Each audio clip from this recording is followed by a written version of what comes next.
This presentation describes additional work done to understand the role of vessel leakage in RNFL loss and assumes familiarity with the main study, When Activity Trumps IOP, which described the strong quantifiable relationship between strenuous activity and RNFL loss for the study subject with normal tension glaucoma. As you'll see, an unplanned period of Valsalva strenuous activity resulting in retinoschisis and RNFL loss gave us a unique opportunity to both evaluate the risk of RNFL loss from Valsalva and to study in detail how a single small vessel leak can lead to significant nearby RNFL loss, helping to reveal the quantitative relationship between leak volume and RNFL loss. This and related presentations are available at our Central Links site in the form of videos, Google Slides, or printable PDFs. When viewing in Google Slides, the home link icon on later slides will take you back to this content slide. We begin with a short review of the growing awareness of microhemorrhages in brain and eye science, followed by a description of a new Valsalva-driven strenuous activity cluster L with retinoschisis that we closely tracked to expose how vessel leakage, likely from a microhemorrhage, varies with time, potentially interacting with RNFL to drive RNFL loss and glaucoma progression. We then propose a simple physical model to explain why it makes sense that RNFL loss was found to be a cubic function of strenuous activity time, along with the first ever estimate of RNFL loss per volume of vessel leakage from microhemorrhages. We end with an overview of how all the pieces fit together into a simple theory that describes the quantitative relationship between strenuous activity, leak volume, and RNFL loss.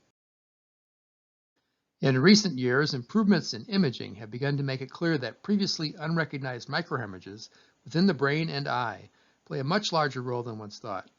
In this subject, vessel leakage originating as optic disc rim or LC microhemorrhages triggered by strenuous activity likely drives glaucomatous RNFL loss. However, the nature of the fluid leaking from a ruptured blood vessel likely varies with time as the vessel heals, so we'll stick to the term leakage or leak fluid to refer to this fluid, and toxic leakage for the earlier stages of hemorrhage, most toxic to RNFL. Not surprisingly, many of the recommendations for preventing microhemorrhages, including those related to aneurysm rupture and Valsalva retinopathy, apply to both brain and eye. Avoid Valsalva maneuvers, head-down postures, extreme exertion, etc. Particularly interesting is recent work showing that cerebral microhemorrhage risk is greater in those with lower IGF-1, such as what occurs with aging as human growth hormone declines and wound healing slows, suggesting that this may have contributed to this subject's accelerated glaucoma progression with age, where nanograms per ml IGF-1 fell from 153 in 2010 to just 90 in 2020, implying that treatment to raise IGF-1, perhaps similar to estradiol, might slow progression by reducing risk of vessel leakage, lowering the strenuous activity coefficient, an approach we are investigating. Before discussing our findings, a quick reminder of sector numbering scheme we use based on vessel pairs for the superior temporal inferior sectors where most RNFL is lost and is best visualized with OCT. This sector numbering scheme was combined with use of the Spectralis measurement tools along with attention to proper scan alignment to produce precise measurements of fluid volumes and RNFL thickness from twice-weekly high-res optic nerve head and triplicate RNFL circle OCT scans, as described in the original WAT IOP presentation. RNFL losses were measured and reported on a sector basis, such as -3 micrometers at L3, where average sector angle is about 24 degrees. In general, precise sector-based values, or totals and averages of such values, were most informative, corresponding to damage tied to specific optic nerve head locations. For comparison, sector values can be converted to global values by multiplying by the ratio of sector degrees to global degrees of interest. For example, a 3 micrometer loss at L3 would be 3 times 24 degrees divided by 360 degrees equals 0.2 micrometer global loss for the left eye, or half that for bilateral global loss across both eyes.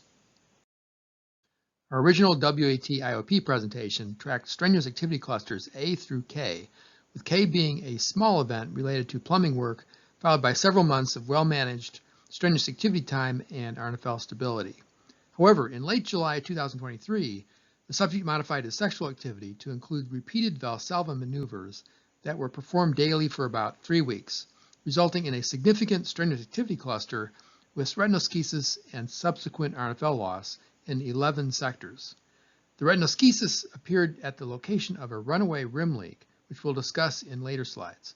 Most RNFL loss corresponded to contained LC leaks, like those seen in the original study, characterized by being relatively small, with quick damage to nearby nerve fiber, closing soon after the strenuous activity cluster ends, and with subsequent 8-week RNFL loss proportional to SAT cubed. In general, strenuous activity cluster L confirmed our previous findings. Strenuous activity clusters largely determine RNFL loss, with loss varying by sector, taking about 8 weeks to complete. However, strenuous activity cluster L involved an activity type, repeated Valsalva, not yet well studied by us, providing an opportunity to estimate the intensity multiplier for Valsalva.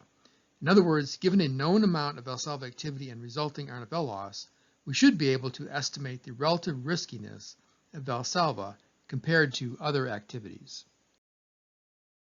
Results from strenuous activity cluster L allow us to expand our original strenuous activity intensity table with a new entry for activities mainly involving repeated Valsalva maneuvers. The Valsalva intensity factor can be estimated from the results of strenuous activity L by noting that the 22 micrometer RNFL loss corresponding to contained LC leaks must be accounted for by strenuous activity time that included 1.6 hours of Valsalva activity plus 2.0 hours strenuous activity time from other miscellaneous activities. In other words, if we assume that the original SAT theory applies, then we can estimate a value for the Valsalva intensity factor X that accounts for the 22 micrometer RNFL loss. The resulting estimate of intensity 4 for this case of moderate Valsalva, likely higher for more vigorous cases, confirms that pure Valsalva activities are quite risky and may account for much of the risk of other strenuous activities. Deep snow shoveling, for example, may include a mix of activities with periodic deep snow pushing, lifting, throwing with Valsalva, raising its overall intensity from moderate 0.5 to vigorous 1. On the other hand, it's also likely a mistake to suggest that only Valsalva-like activities matter, since we previously found moderate activity without obvious Valsalva, as well as posture, heat, and humidity, contribute to strenuous activity time and RNFL loss. We'll next examine in detail the runaway rim leak and its less predictable RNFL loss. This simple model of optic nerve head vessel leakage using minimal retinal elements provides context for the upcoming discussion of the closely tracked strenuous activity cluster L rim leak. From 2021 to 23, we encountered just 2 types of vessel leaks caused by strenuous activity. One, contained LC leaks, usually without retinoschisis, and with a well-defined relation between RNFL loss and strenuous activity time, and 2, a rim leak with major fluid accumulation, retinoschisis, but with a poorly defined relation between RNFL loss and strenuous activity time, likely due to the distance that leak fluid must travel from the leak site to RNFL, making uncertain both the amount and nature of leak fluid reaching the RNFL. Fluid from the rim leak accumulates within the retina, potentially moving into outer retina and/or inner retina layers, where it is removed mainly by Muller cells in the inner retina or by the RPE in the outer retina, and where inner retina removal is about 5 times faster than outer retina removal based on results from our experience with large retinoschisis events during 2018 to 19.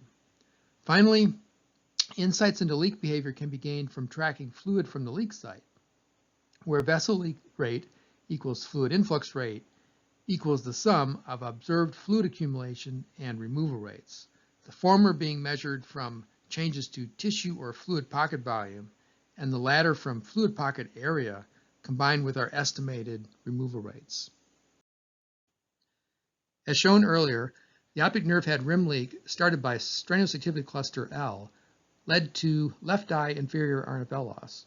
OCT scans just before and after the cluster show a growing bulge driven by vessel leakage with movement of fluid, retinoschisis, away from the leak site into sectors L0, L1, and L2, resulting in later RNFL loss. Initially, during the bulge stage, nearby dry layers resisted fluid influx without RNFL damage. However, this leak was large enough for a breakout to soon follow, with fluid entering previously dry layers, including RNFL, with subsequent RNFL loss.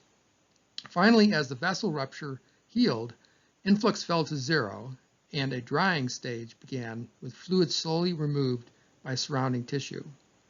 As noted in the model, leak rate equals influx rate, estimated from measured accumulation rate plus removal rate, and where the influx rate depends on both the size of the leak rupture, which we represent with the diameter symbol, and neighboring tissue pressure P.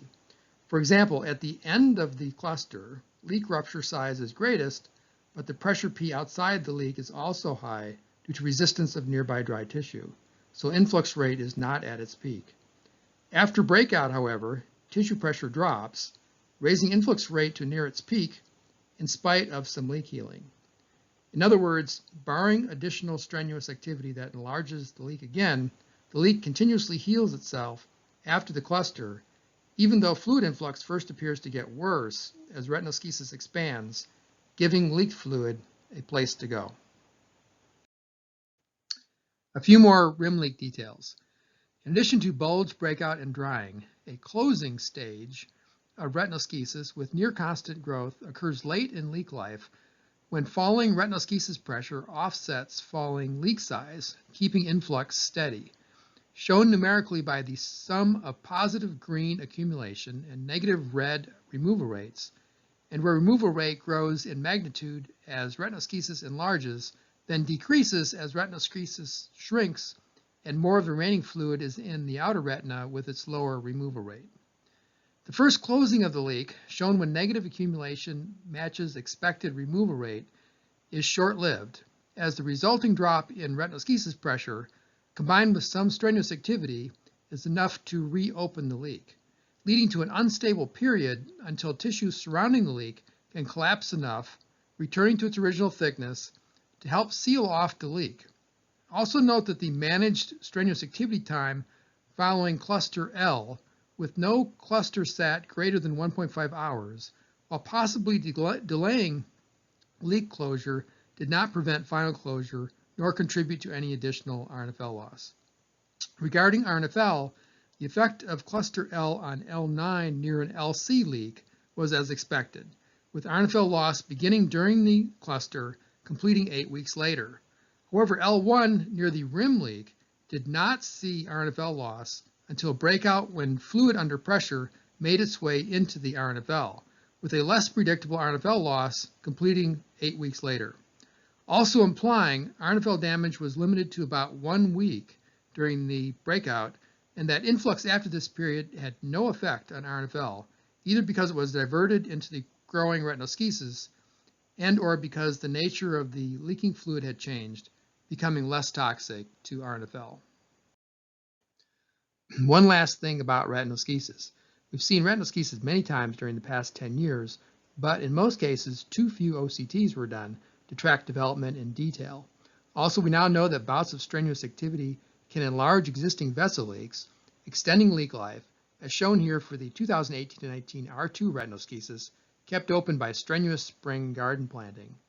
For the few cases where we were able to closely track retinoschisis growth without additional significant bouts of strenuous activity, bulge, breakout, and closing stages are evident, with closing stage influx volume, the sum of accumulation plus removal, found to be roughly proportional to the cube of the leak duration at that time, T sub C, such that a leak taking twice as long to reach closing stage has 4 times the flow and 8 times the fluid volume, partly dependent on pressure changes across retinoschisis stages being similar for most retinoschisis events. We propose a simple model to explain this observation and our cubic function relating RNFL loss to strenuous activity time. Assuming leak size is defined as leak diameter, with maximum leak size proportional to strenuous activity time, and with leak size decreasing linearly with time after the cluster, then it follows that closing stage volume, the integral of fluid flow over the leak duration, will be proportional to sat cubed. If this volume is also an estimate of microhemorrhage total toxic leak volume with some average toxicity, and RNFL loss is proportional to exposure to such fluid, then RNFL loss should also be proportional to sat cubed, at least for cases where most such fluid reaches RNFL or LC axons, as likely for the 2021 to 23 LC leaks. We'll next take a closer look at the implications of the simple model and what it tells us about the relationship between vessel leakage and RNFL loss. The leak flow model assumes that each bout of strenuous activity increases leak diameter and healing time a fixed amount, while increasing leak area and flow by the square of leak diameter for some typical difference between vessel and tissue pressure. The leak area can be thought of as a rupture orifice area or area of damaged vessels, and where the linear rate of healing leak closure is related to the increased perimeter of larger leaks, making healing proportionally faster, offsetting their larger area. A well-studied effect. The combination then of the first order effect of strenuous activity time on leak duration and its second order effect on leak flow produces a third order cubic effect on total toxic leak volume and RNFL loss. In support of this simple approach, note that all the evidence we have, recall the repeated opening and closing of the runaway rim leak, points to these leaks being abrupt ruptures of the vessel, microhemorrhages, and leakage of blood components likely disrupting normal osmotic pressure gradients across the vessel wall, meaning hydrostatic pressure difference and leak area may dominate flow effects.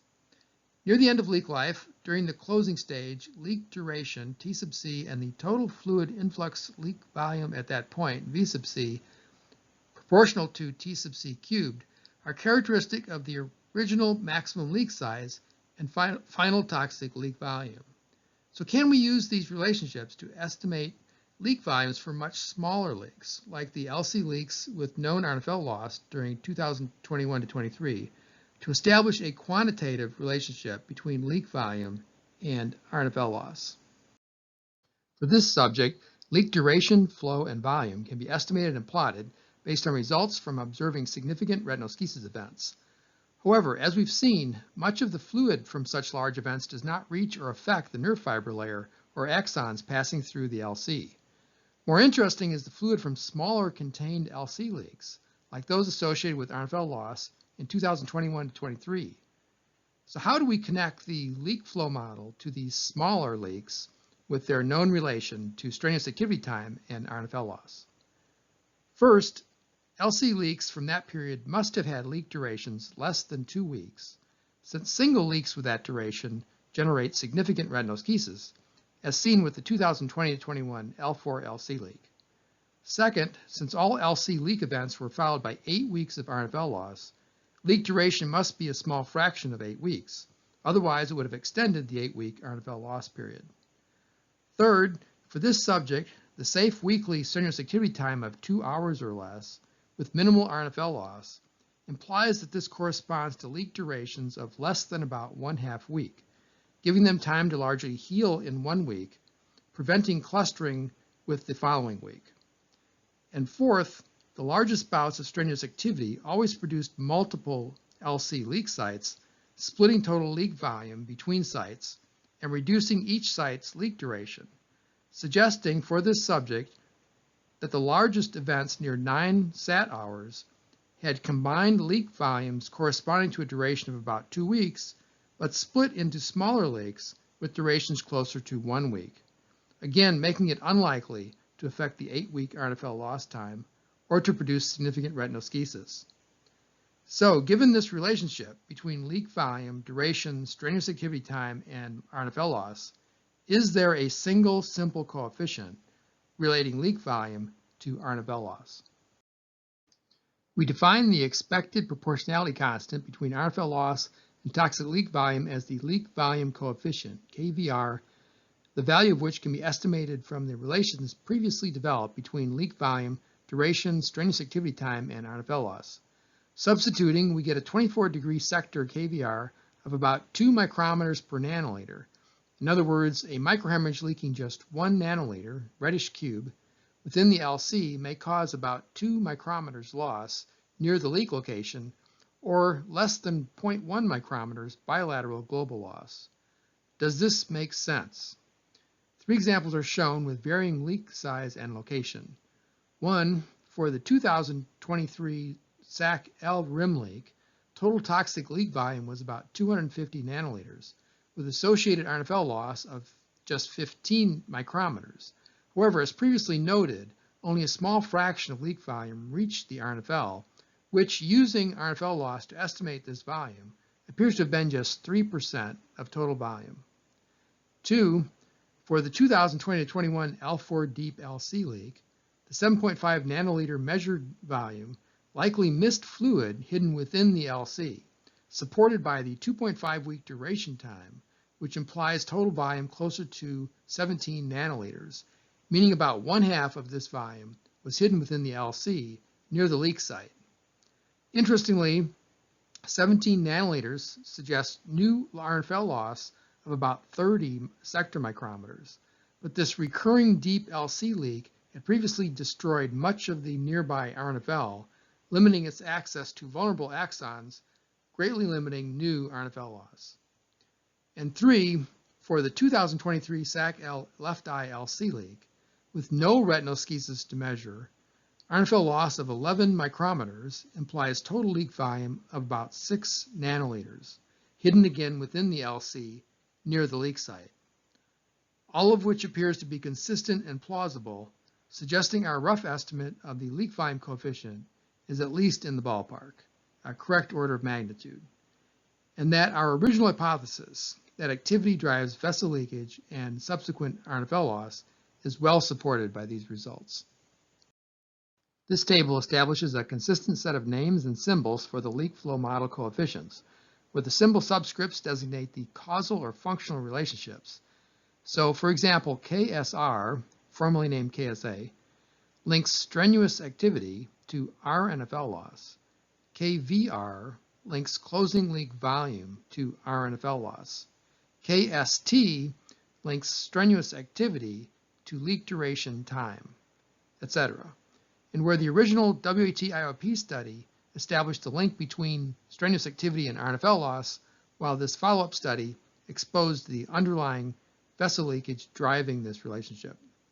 Coefficients in bold were measured, those not were derived from the measured values, as previously shown for the leak volume coefficient KVR. Coefficients vary in their subject and site dependence, with KSR, one's susceptibility to RNFL loss from strenuous activity, for example, being very subject and site dependent, whereas KVR, the effect of blood components from a hemorrhage on axons, likely being much less subject and site dependent.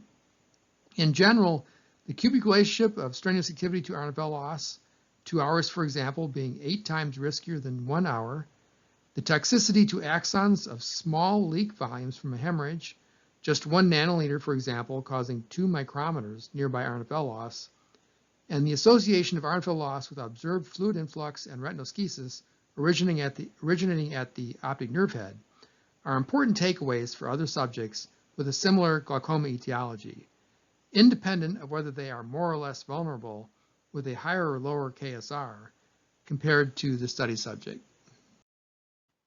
This slide adds strenuous activity cluster L to update the RNFL loss tracking first presented in the WAT-IOP presentation for the study years 2021 to 23. In addition, we've used the new leak volume coefficient to add an estimate of toxic leak volume reaching axons at each of the likely LC or rim leak sites. Note these volumes are the sum of leakage from multiple events, activity clusters, meaning leak volumes for a single event are significantly smaller, which agrees with the fact that many events do not produce influx that reaches the prelaminar region or retina, with leakage remaining contained within the LC. On the other hand, for the cases where some laminar or rim influx was observed, this corresponded to a likely leak site with corresponding RNFL loss, confirming the presence of an underlying vessel leak. Note that these small vessel leak volumes resulting in significant RNFL loss suggest that microhemorrhage-related leakage is quite toxic to RNFL, but which may not occur to the extent expected if the fluid is either diverted into other areas of the retina, as with the 2023 L1 rim leak, or is released in an area where RNFL has already been largely destroyed, as with the 2020-21 L4 LC leak. In other words, the leak volume shown, estimated from RNFL loss, may significantly underestimate true total toxic leak volume if much of that volume has avoided contact with axons. This slide reviews the key findings from our main WAT IOP study and this follow-up study. For this subject, glaucoma progression as measured by RNFL loss was driven mainly by clusters of strenuous activity, the total time and intensity of which had a strong, well-defined relationship to RNFL loss, where it took about 8 weeks after each cluster for RNFL loss to complete, and where the strenuous activity coefficient, KSR, likely varies with glaucoma type, stage, history, and subject. There was no evidence for any RNFL reducing process other than that related to strenuous activity, progression being minimized by simply keeping weekly strenuous activity time below the level at which calculated loss was considered tolerable, and with IOP in the range of 12 to 18 appearing to be unrelated to RNFL loss. This follow-up study, based on a new strenuous activity cluster L driven by Valsalva, determined that Valsalva is likely a major contributor to risk from common strenuous activities. In addition, for the first time, we were able to closely follow an optic nerve head rim leak with retinoschisis to reveal both the timing and quantity of vessel leakage reaching RNFL, leading to subsequent loss. Relying on a leak flow model developed from the combination of results of our 5 years of study that culminated in estimation of a simple, less subject-dependent first-order leak volume coefficient, KVR, relating leak volume to RNFL loss, with the caveat that the leaked volume must find its way to the RNFL or LC axons to be a risk for RNFL loss, all confirming our original hypothesis that strenuous activity leads to vessel leakage and subsequent RNFL loss. Our findings can be combined to form a SAT theory of glaucoma progression, producing a good estimate of RNFL loss from strenuous activity for this subject with normal tension glaucoma, in which bouts of strenuous activity produce optic nerve head microhemorrhages, the fluid from which may reach nearby RNFL or LC axons, resulting in axon damage and subsequent RNFL loss that takes about 8 weeks to complete. A few questions. 1. To what degree does this microhemorrhage mechanism apply to other glaucoma subjects? Is microhemorrhage a major or minor player in glaucoma? Does everyone have some activity-related risk of microhemorrhage and a personal strenuous activity coefficient? And how universal is the leak volume coefficient and the 8-week RNFL loss period? 2. Can microhemorrhage risk be significantly reduced by increasing estradiol or IGF-1 levels? Do changes to these or other hormones play a major role in increased microhemorrhage risk with aging? 3. What role does IOP play? High active IOP, often with high blood pressure or venous pressure spikes, likely contributes to microhemorrhage formation, but low IOP likely increases vessel leak volume. So what's the best IOP strategy? And 4, for subjects vulnerable to microhemorrhage, is strenuous activity management while keeping IOP in a normal range enough to stop significant RNFL loss in the long term? And to what degree is this subject's current susceptibility to microhemorrhage due to past behavior? Can simple early lifestyle changes largely prevent this type of glaucoma in those susceptible? In conclusion, we continue to suspect that strenuous activity plays a larger role in other glaucoma cases than current wisdom or practice would suggest. For this subject, strenuous activity clearly trumped IOP, with progression minimized by easily adopted behavior changes, and with hormonal or drug effects likely having a more direct impact on related microhemorrhage risk than small changes to targeted IOP.